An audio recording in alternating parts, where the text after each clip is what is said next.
All right, so this time you've given us quite a stack of sources, all about the history of policing and police reform in America. Yeah, it's a pretty big topic. Yeah, it is a big one. So what kind of sources are we talking about here? Well, we've got some excerpts from a training manual called the Relationship Literacy Program, Police in America, and tons of background information on how policing has evolved in this country, over the years. Okay, so from like the colonial days all the way up to modern times. Exactly. Okay, and this manual, is this like just theory? Or does it actually offer like concrete things that police departments could be doing? Oh, it gets really specific. It offers concrete steps police departments can take to improve relationships with the communities they serve. Okay, cool. All right, well, I gotta say I'm intrigued, but also maybe a little overwhelmed. Like, where do we even begin with a topic this huge? Well, I think the best place to start is at the very beginning. Okay. Let's go back to colonial America. Okay, so like simpler times, right? No police cars, just guys with lanterns on the streets. Well, not quite. It was more like volunteer watchmen back then, and they were mostly concerned with preventing fires. Okay. And they weren't always that reliable, and as towns grew into cities, they needed a more formal system. Makes sense. So that's where constables came in. Okay. They were appointed officials with a wider range of duties, like serving warrants and even collecting taxes. Oh, wow. So they were kind of like the multitasking officers of the law back then. You could say that, but it wasn't a one-size-fits-all situation across all the colonies. Yeah, I can imagine. Especially in the South, where, slavery created a very different dynamic. In fact, this training manual points to slave patrols as a precursor to modern policing in the South. Slave patrols, that sounds ominous. They were armed groups of white men whose job was to enforce the brutal system of slavery. Wow. Capturing runaway slaves, suppressing any form of resistance. That's a really disturbing part of our history. So these patrols were basically the first organized police force in the South then? In a way, yeah. And unfortunately, that legacy of racial control didn't just vanish when slavery was abolished. Right. It continued to influence the development of formal police agencies in the South. Yeah, I can see how that would happen. And it still impacts police-community relations today.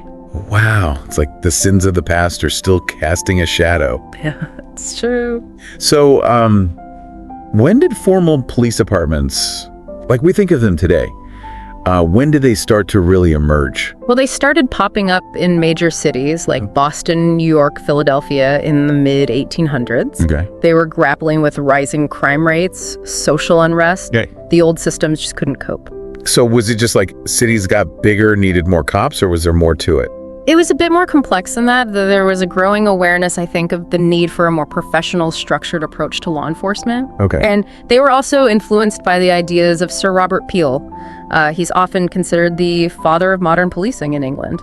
Okay, I'm not familiar with him. Well, he established the first modern police force in London in 1829. Wow. And his principles emphasized crime prevention and building a collaborative relationship between the police and the community. So like community policing, that's not a new idea then? No, not at all. This idea of the police as public servants working with the community is really rooted in his vision. Huh, that's really interesting. It is.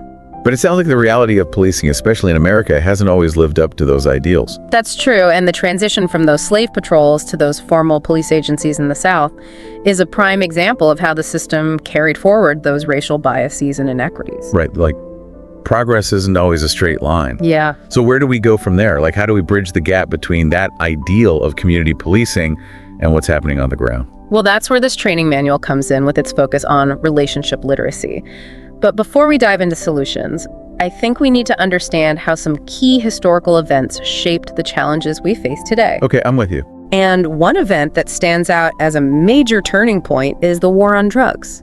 Yeah, the war on drugs, things really took a dark turn around that time. This manual specifically calls it out as a major factor in the militarization of police. I see. We saw the rise of SWAT teams, aggressive tactics like no-knock raids, and a focus on punishment over rehabilitation. I remember hearing about those no-knock raids going horribly wrong, like sometimes with tragic consequences for innocent people. Yeah. It feels like the war on drugs gave police a lot more power, but also really eroded public trust in the process. You're absolutely right. And it wasn't just about tactics, it was about policies, too. Okay. The war on drugs led to an explosion in the prison population, largely driven by mandatory minimum sentencing laws for drug offenses. Right. And the sentencing disparity between crack and powder cocaine, which essentially targeted communities of color, was just outrageous.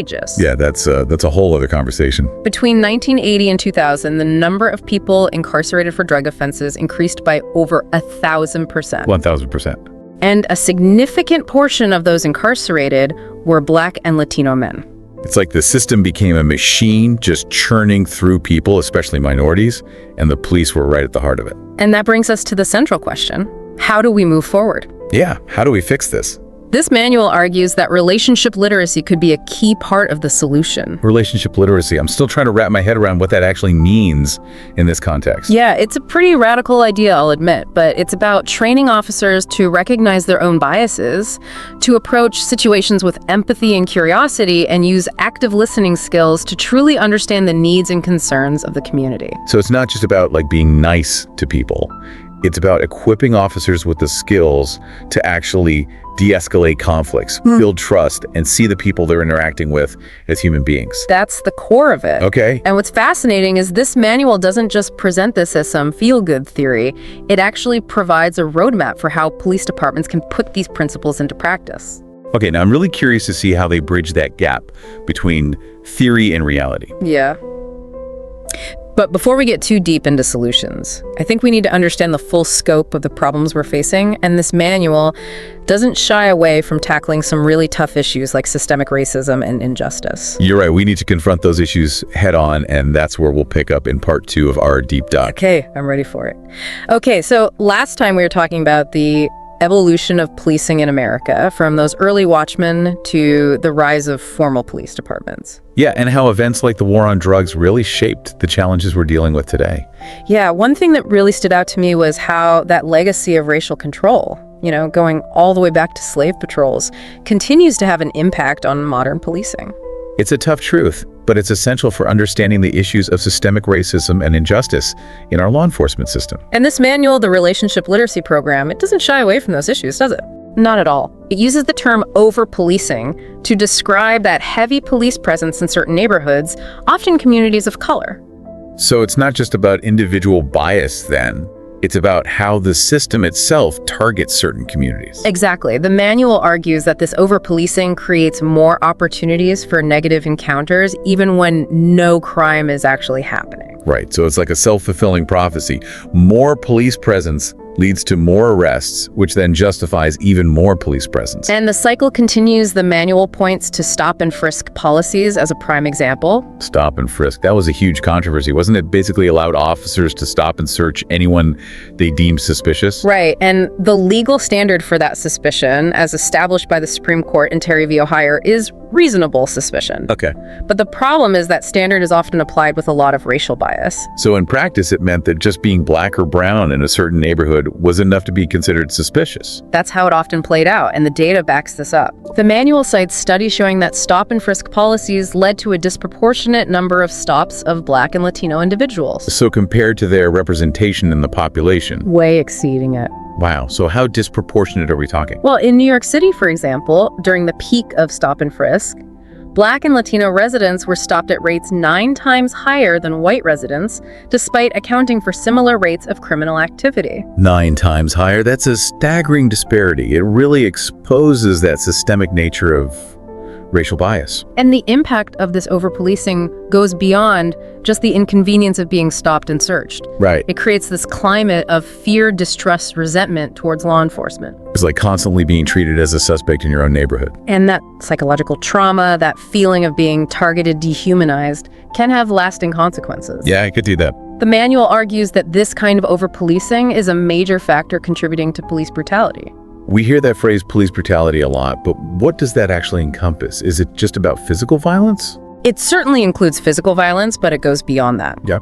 The manual highlights the psychological trauma inflicted by police brutality, both on individual victims and entire communities. That fear of being targeted, the distrust of authority, the anger and resentment that builds up over time, it's a heavy burden to carry. It is, and we can't forget the high-profile cases that have become symbols of this issue. Right. The manual doesn't specifically mention names, but cases like George Floyd, Breonna Taylor, and countless others have brought the issue of police brutality to the forefront of national consciousness.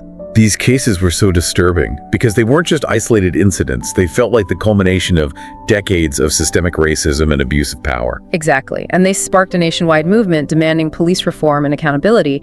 This manual, in a way, is a response to that movement. Okay. It's trying to provide a roadmap for how we can create a more just and equitable system of policing.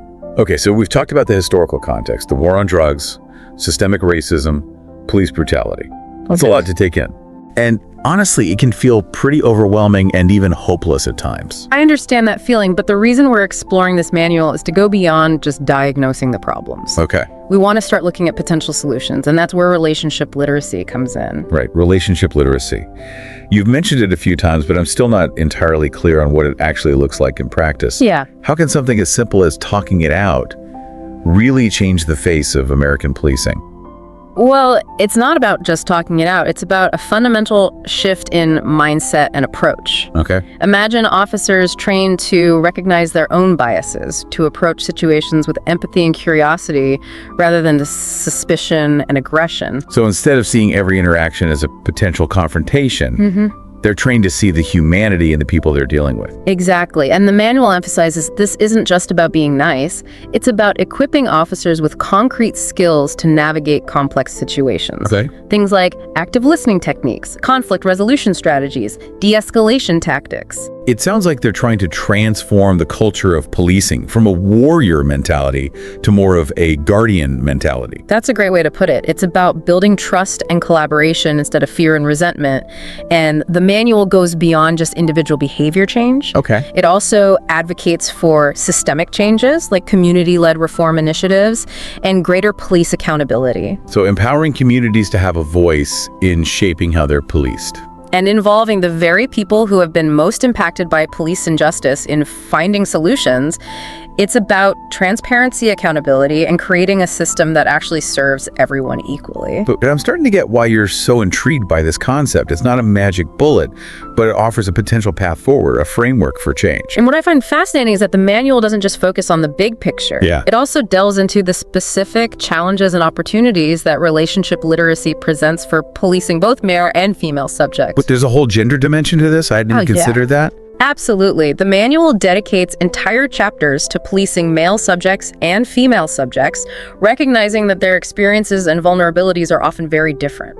So it's not just about race, it's about understanding how gender intersects with the whole system of law enforcement. Precisely, for example, when it comes to policing women, the manual highlights the unique challenges they face, things like domestic violence, sexual exploitation, their specific needs in detention. Right. It emphasizes the importance of trauma-informed approaches, recognizing that many women who come into contact with the police are dealing with past traumas that can influence their behavior. That makes sense. A woman who's fleeing an abusive partner might react very differently to police presence than someone who hasn't experienced that kind of trauma. Exactly. And for men, the manual dives into the societal factors that contribute to their overrepresentation in the criminal justice system, things like poverty, lack of opportunity, mental health issues. So it's not just about arresting more men. Yeah. It's about addressing the root causes of crime and trying to break those cycles. That's the core message, and relationship literacy, the manual argues, can play a key role in that process. Okay. By training officers to interact with men in a more empathetic and understanding way, we can actually reduce recidivism and help them turn their lives around. So instead of just being enforcers, officers can become mentors or even allies in helping men navigate those challenges. It's about recognizing the potential in people, even those who have made mistakes, and offering support instead of just punishment. It's a really compelling vision, but I'm curious to know more about what this relationship literacy training actually looks like. Okay, so last time we kind of left off on a cliffhanger. Yeah, we were just starting to explore how relationship literacy can be applied to the unique challenges of policing men and women. Yeah, that gender dimension really adds another layer of complexity to this whole thing. It does. The manual manual, the relationship literacy program, dives right into it. It acknowledges that men and women often experience the criminal justice system in very different ways. So let's start with a chapter on policing male subjects. One thing that really stood out to me was that statistic about men being far more likely to be arrested and detained. Right. It's a fact. There's tons of data to back it up. But the manual doesn't just present the statistic, it challenges us to look deeper and examine the underlying factors at play. So instead of just assuming that men are inherently more criminal, it's asking us to consider why that might be the case. Exactly. It delves into the social and economic factors that contribute to those statistics. Like what kind of factors? Things like poverty, lack of opportunity, even exposure to violence early in life. It's almost like a vicious cycle. Men from disadvantaged backgrounds are more likely to end up in the system, which then just perpetuates those disadvantages. And the manual argues that just arresting more men isn't the answer. Okay, so what is the answer? We need to address the root causes of crime, not just the symptoms. So instead of throwing men in jail, we should be investing in things like education, job training, mental health services. That's a big part of it. The manual advocates for a more holistic approach that recognizes all those complex factors that are playing out in these men's lives. And what about the impact on families and communities when men are incarcerated? I mean, that ripple effect seems huge.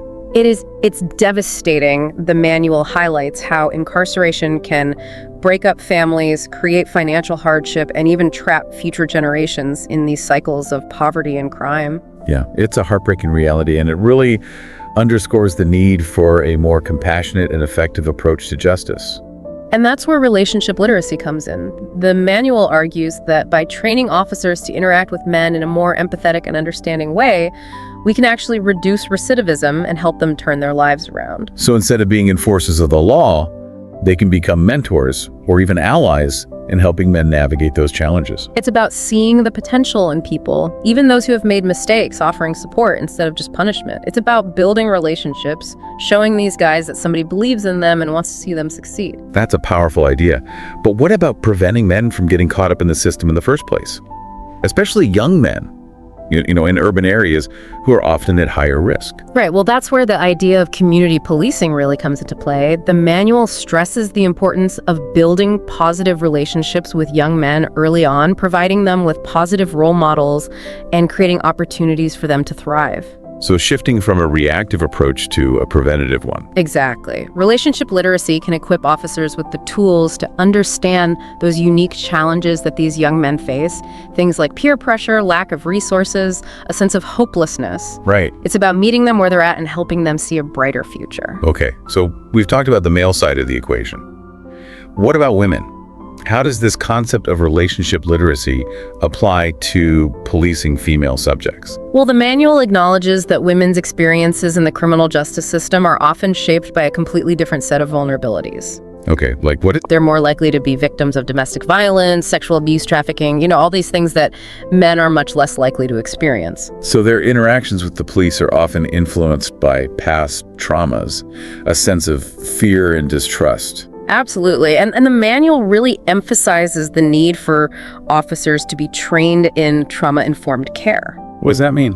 It means understanding how those past experiences can impact a woman's behavior and her reactions to law enforcement. So instead of just seeing a criminal, they're seeing a woman who might be dealing with all sorts of complex issues. Right, and that understanding can really change how an officer responds to a situation. Okay. It can mean offering support instead of judgment, connecting them with resources instead of just arresting them. So it's not just about enforcing the law, it's about being a resource, a problem solver, a helper. Right. It requires a level of empathy and sensitivity that goes far beyond traditional police training. Okay, but does this stuff actually work? I mean, can you give me an example of what this might look like in the real world? Sure. Imagine an officer responds to a call about a woman who's acting erratically in public. Okay. Now, traditionally, the officer might assume she's intoxicated or mentally ill and just arrest her. Right, but that just perpetuates the cycle, pushes her further into the system without addressing the root of the problem. Exactly. But an officer trained in relationship literacy might take a different approach. Like what? They might start by trying to de-escalate the situation, use active listening skills to figure out what's really going on. So instead of just reacting, they're taking the time to connect with her on a human level figure out what she needs. And that connection might reveal that she's a victim of domestic violence or struggling with homelessness or experiencing a mental health crisis. Which then opens up a whole new set of possibilities for how to help her. Right. The officer might connect her with a local shelter, mental health services, or even just provide a listening ear and a sense of support. So it's not just about enforcing the law, it's about being a resource for these people. And that's the essence of relationship-based policing, recognizing that the police are part of a larger community ecosystem and their role goes way beyond just arresting people. This manual has really given us a lot to think about. A powerful call for a more humane and effective approach to law enforcement. But I gotta ask, is this really achievable? Can we really transform a system that feels so stuck in its ways? That's the big question. The manual acknowledges that implementing relationship literacy requires a massive cultural shift, both within police departments and society at large. Right. It's not a quick fix, it's a long-term commitment. But even if it's a long road, it feels like it's worth taking. I think so too, and who knows, maybe this deep dive has planted a seed in your mind, a seed that might sprout into a new way of seeing the relationship between law enforcement and the communities they serve. Maybe it's even sparked some ideas about how you can contribute to creating a more just and equitable system in your own community. That's something to think about, isn't it? It definitely is, and that's what the deep dive is all about.